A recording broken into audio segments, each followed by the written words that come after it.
had a lot of fun. This is the beauty of Sahebganj. ये साहेबगंज रात में कुछ ऐसा दिखता है.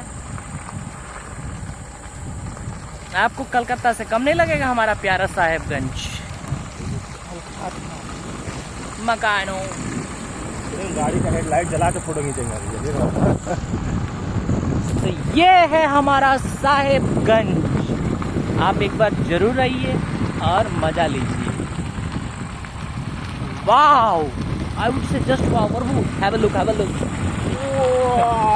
उधर देखो ना, कैमरा छोड़ो, उधर देखो तुम. खाली गाड़ी नहीं गिरा देना. अरे यार, इतना खतरनाक लगता है रात को.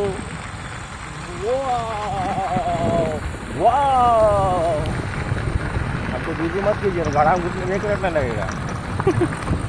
चलो.